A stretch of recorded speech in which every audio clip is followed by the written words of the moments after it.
Jigrede, bonjour tout le monde. Aujourd'hui, nous avons un verset du Srimad Bhagavatam. Je me souviens même plus la dernière fois où j'ai donné un satsang sur le Srimad Bhagavatam, ça fait longtemps.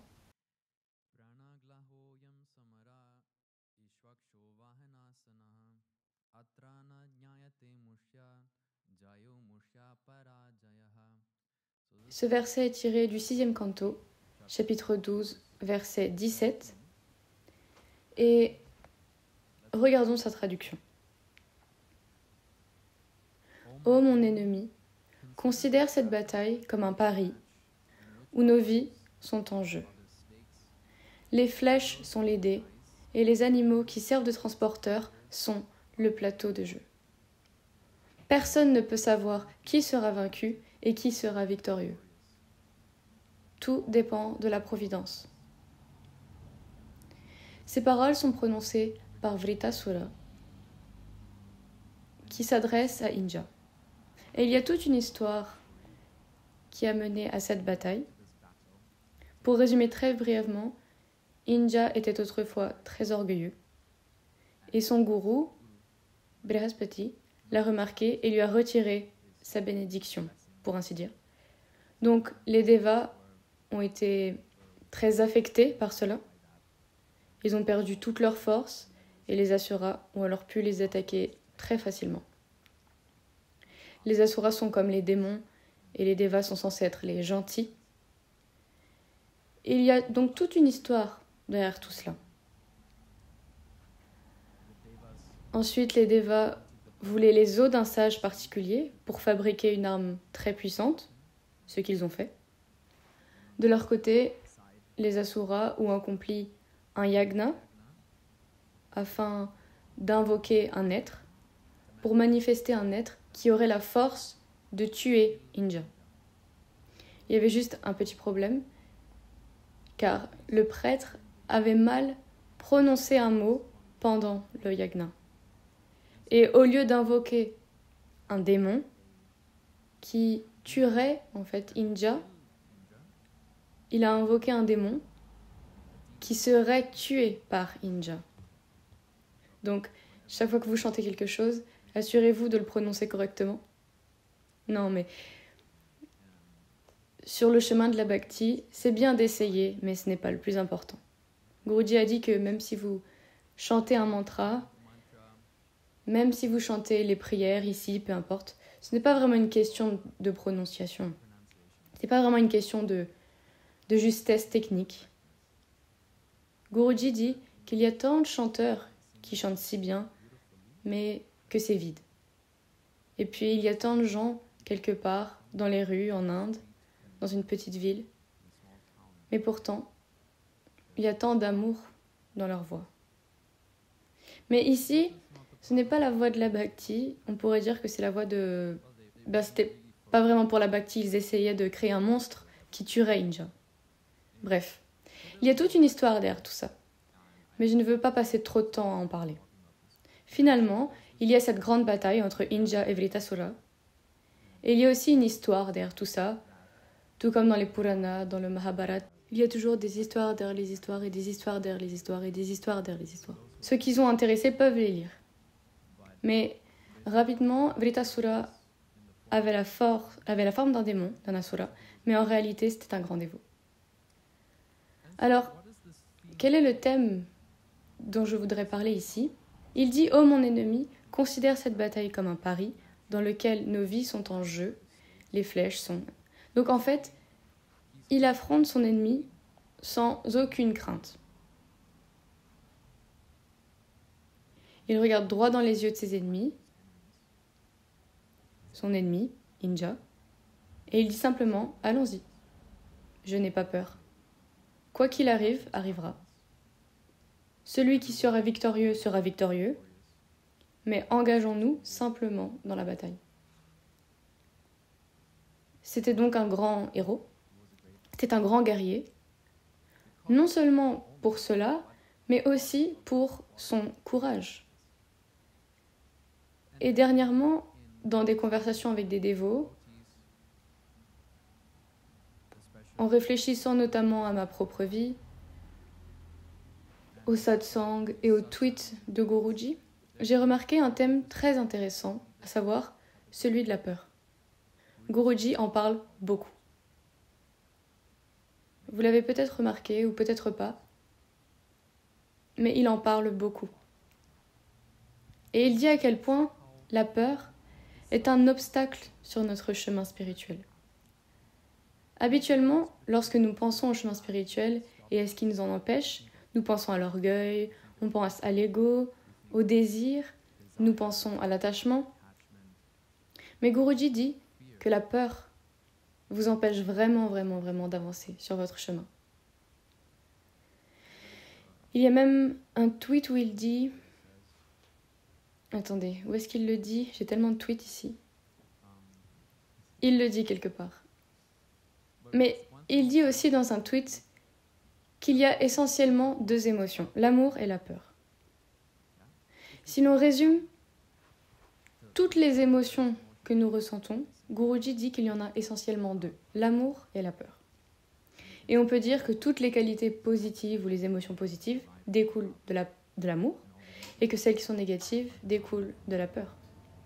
Ce qui est vraiment intéressant car quand on pense à l'amour et à son contraire, on pourrait penser que le contraire de l'amour est la haine. Mais Guruji dit que c'est la peur.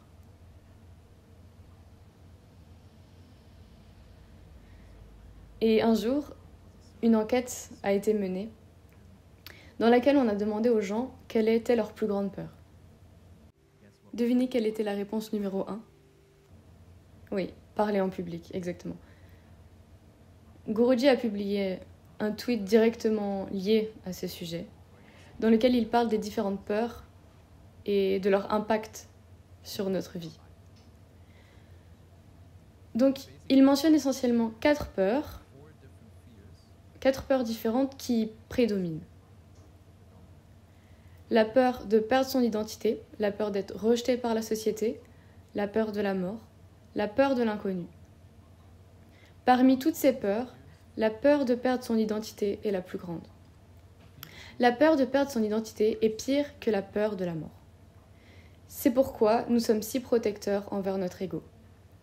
Inconsciemment, la survie de l'ego est identifiée à notre propre survie, à notre existence même, à notre vie même. C'est pourquoi notre mauvaise identification, faite dans l'ignorance, nous apporte tant de souffrance et de peur. Et pour un sadhak spirituel, il est essentiel d'avoir une vision claire et une bonne compréhension de cela. Lorsque nous parlons de moksha, de libération, nous parlons de la libération des identifications, de la fausse identité et du faux ego. La peur d'être rejeté par la société est également une grande peur. Liée à quoi ? À notre ego, notre faux ego. Notre sentiment d'identité nous vient de notre environnement, de notre société. Il est très facile d'être conditionné par cette peur, car nous dépendons physiquement et psychologiquement de la société. Donc, toute cette peur est fondamentalement enracinée dans une fausse identification. Et c'est pourquoi nous avons peur de perdre notre identité, ou nous perdons notre réputation. Et revenons à la question de cette enquête. Pourquoi parler en public est-il si effrayant ?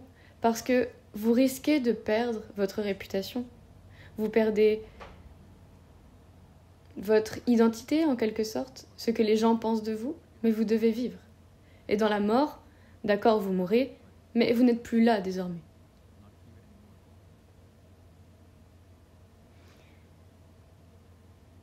Et j'ai eu une conversation avec quelqu'un il y a plusieurs années qui était très intéressante car aujourd'hui je comprends très bien ce que cette personne disait. Peut-être que cela vous est aussi déjà arrivé. Quelqu'un vous parle de ses problèmes, de ses difficultés, peu importe, et vous ne comprenez pas vraiment. Mais un jour, vous vous retrouvez dans la même situation, et alors toute cette conversation vous revient à l'esprit. Et vous réalisez « Ah, c'est ça dont il parlait ». Je ne veux pas mentionner les détails concernant cette personne. À l'époque, elle était en rouge, et maintenant, elle est en orange. Mais En gros, elle me racontait comment pour elle, c'était si... Comment l'ego, lorsqu'il est vraiment acculé, juste panique. Plus vous réalisez que vous perdez votre liberté extérieure, plus l'ego, le mental, panique et veut simplement s'enfuir. Oui. Et cette personne disait qu'elle savait que chaque matin, elle devait être au temple pour faire l'abhishekam à 7 heures, ouvrir les rideaux, et chaque jour. Sans pouvoir voyager, sans pouvoir faire ce qu'elle voulait.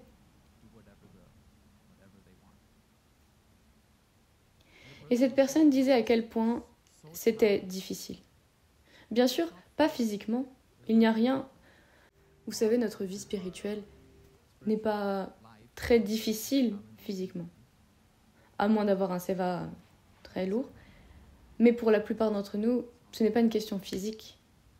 Mais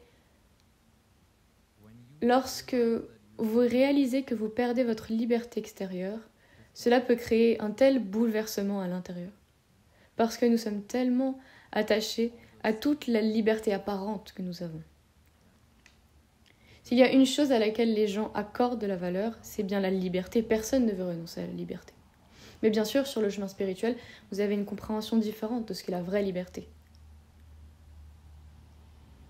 Vous pouvez vous imposer de nombreuses restrictions extérieures, mais vous comprenez qu'au final, cela vous mènera à la vraie liberté intérieure.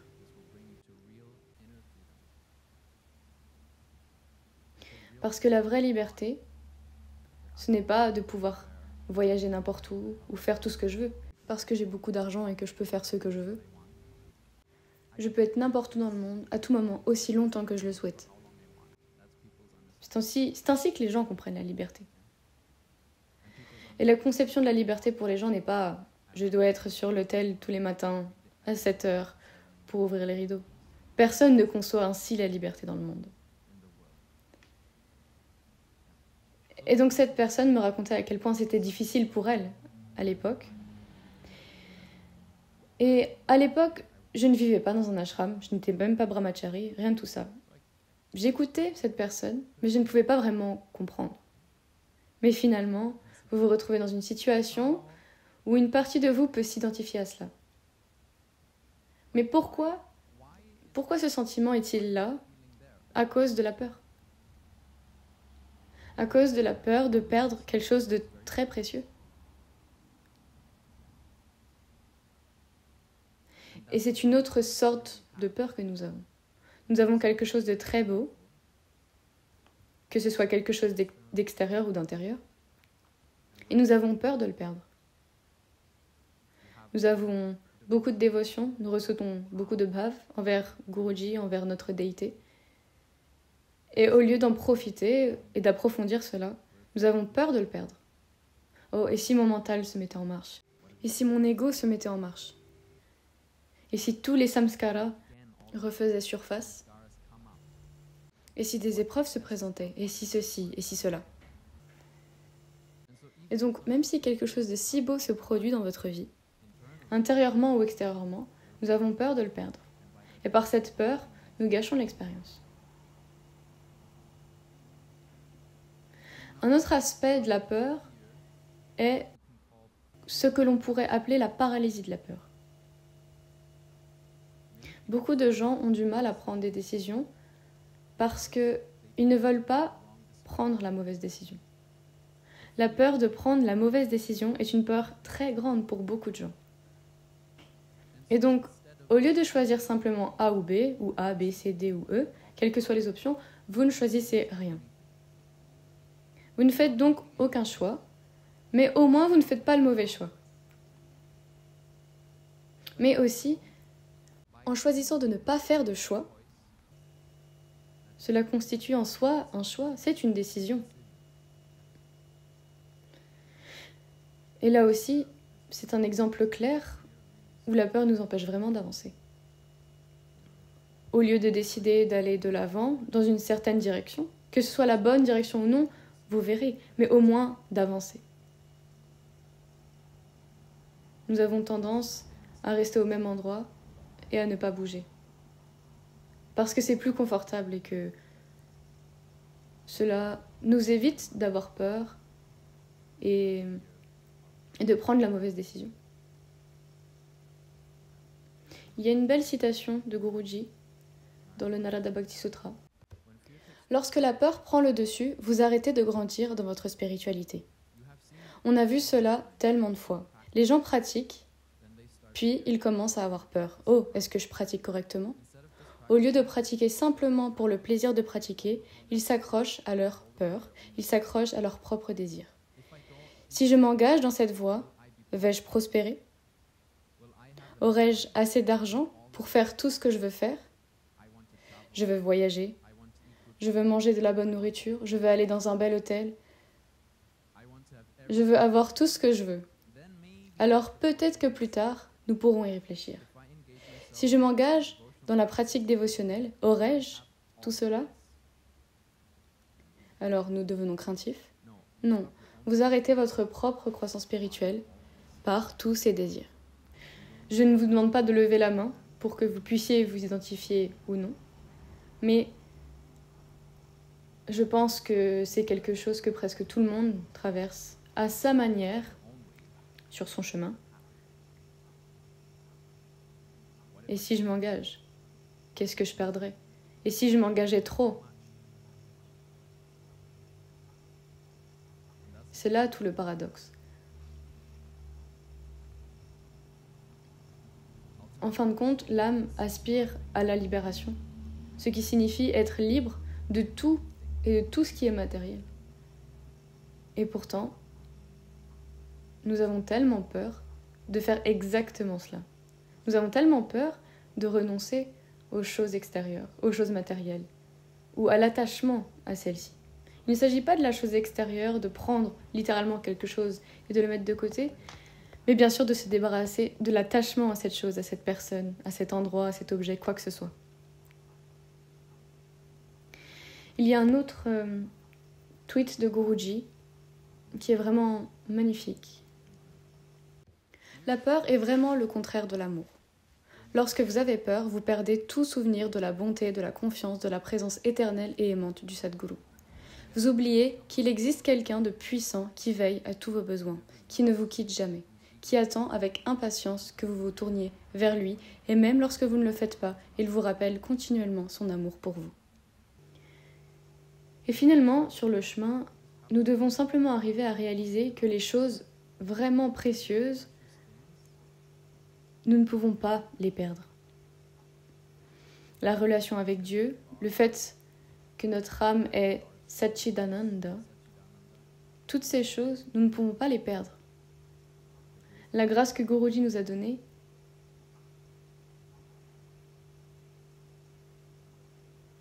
elle est là.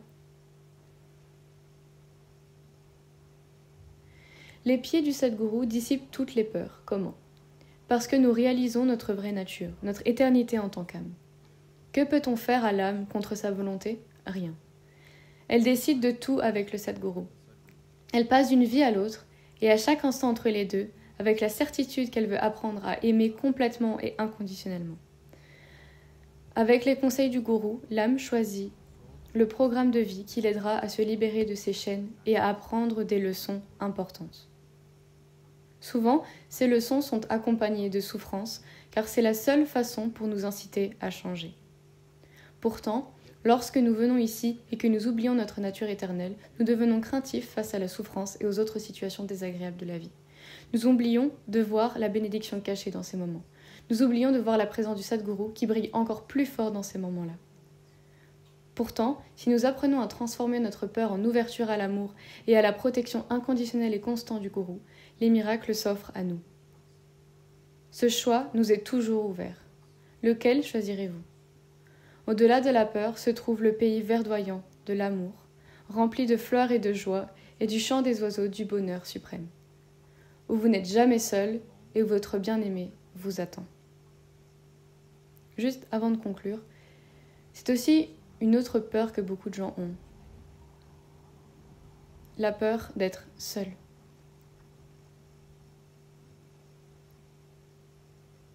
Et au lieu d'essayer vraiment de trouver Dieu et le gourou à l'intérieur de nous, nous avons tendance à nous entourer de gens, à nous entourer de différentes distractions, juste pour ne pas être seul, juste pour ne pas avoir à faire face à nous-mêmes, à nos forces et à nos faiblesses, et à toutes les choses que nous n'aimons pas regarder. Il est tellement plus facile d'essayer de fuir, de se distraire, que de regarder la réalité en face. Tout comme Vritasura, qui s'apprête à engager la bataille avec Inja, et il le regarde droit dans les yeux et lui dit « Allons-y, je n'ai pas peur. Ce combat sera peut-être très douloureux, mais il est nécessaire. C'est ce qui doit arriver. » Et il en va de même sur notre chemin.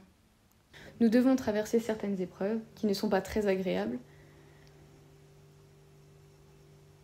mais elles font partie de l'expérience. Un jour, quelqu'un a demandé à Guruji, le suppliant presque, insistant pour qu'il lui donne la réalisation. Et Guruji lui a répondu « Tu ne sais pas ce que tu me demandes. Tu ne sais pas ce que tu demandes. » La personne a insisté, alors Guruji s'est montré très indulgent, cela doit remonter à quelques temps, mais il s'est montré indulgent et il a dit « D'accord, très bien. » Et puis finalement, la personne est venue en courant vers lui et lui a dit « Ce n'est pas ce que j'avais demandé. » Car elle disait « Maintenant je traverse tellement de souffrances, tellement de douleurs. » Guruji a répondu « Oui, cela fait partie du contrat, ça fait partie du lot. » Car tout ce qui nous empêche de réaliser cela, d'expérimenter cela, nous devrons le traverser. Que ce soit dans 10 ans, 10 mois, 10 vies, 10 000 vies, 10 minutes. Nous devrons le traverser. Et dans ce voyage, une chose qui nous empêche vraiment d'avancer, c'est la peur. Alors, soyons sans peur. Jai Gurudev.